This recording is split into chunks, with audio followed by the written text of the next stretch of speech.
Mahigit isang buwan na lang magsasagupa na sina Manny Pacquiao at Timothy Bradley Jr. Patuloy ang puspusang paghahanda ng ating pambansang kamao sa lungsod ng Baguio. Nakatutok doon live si Mark Zambrano. Mark? Mike, papasok na nga sa huling mga araw ang training ng ating pambansang kamao na si Manny Pacquiao dito sa Baguio City.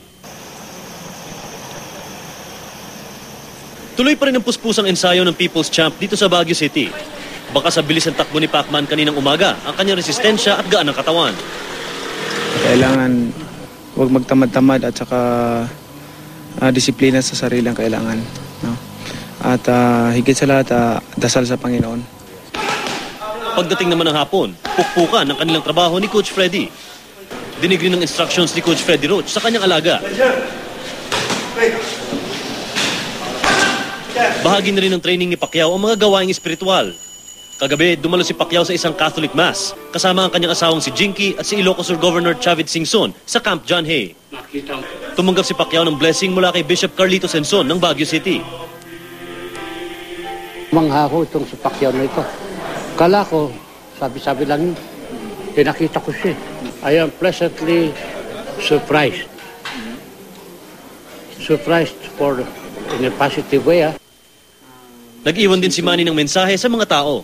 Kasama ko sa Congress. Kailangan hindi lang tayo nagsisimba linggo-linggo, kundi mag-aral tayo ng Bible, magbasa tayo ng Biblia. Dahil the Bible is the manual to life. No? We should know our manual. Ayon naman kay Singson, suporta at hindi batikos ang dapat ibigay kay Pacman. Dapat suportahan natin si Manny dahil siya nagbibigay ng karangalan ng ating bansa. Kung naman ang pagkukulang niya, wag na natin batikusin dahil malaking bagay pa rin yung nagagawa niya sa ating bansa. Ayon din kay Pacquiao, may napili na daw siyang kumanta ng Lupang Hinirang sa kanyang laban kay Timothy Bradley sa Hunyo.